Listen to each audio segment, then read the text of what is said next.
Hello बच्चों, let's see the question and the question is why do oils and fats become unfit for consumption if they are exposed to atmosphere for a long time।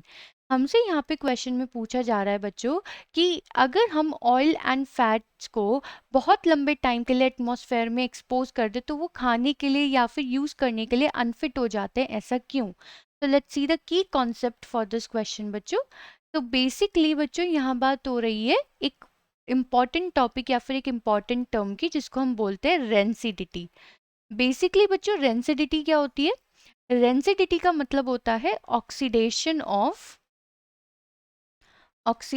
Of fats and oil. तो basically बच्चों जब कभी भी fats and oil या फिर कोई भी ऐसा फूड मटेरियल एयर की प्रेजेंस में होता है तो हमें क्या मालूम है एयर क्या होता है? एयर में होता है ऑक्सीजन एंड मॉइस्चर।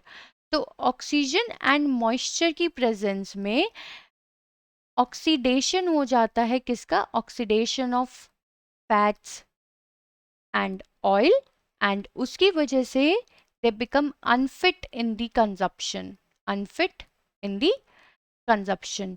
लाइक बच्चों मैं आपको एक एग्जांपल दूं कि अगर हम आलू का चिप्स खाते हैं और अगर हम उसके पैकेट को खुला छोड़ दें तो वो किससे बने होते हैं? ऑयल एंड फैट से मिलके बने होते हैं।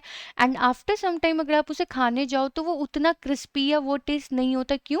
क्योंकि उसको क्या उसमें कौन सा प्रोसेस हो चुका होता है? रेंसिडिटी का प्रोसेस हो चुका होता है कि एयर की प्रेजेंस में जब वो चिप्स वहां पे रखे गए तो वो ऑक्सीडाइज हो गए एंड उसका वो टेस्ट या फिर वो क्रिस्पनेस नहीं रही एंड दैट इज हाउ हम उसको क्या बोलते हैं? Oxidation of fats and oil.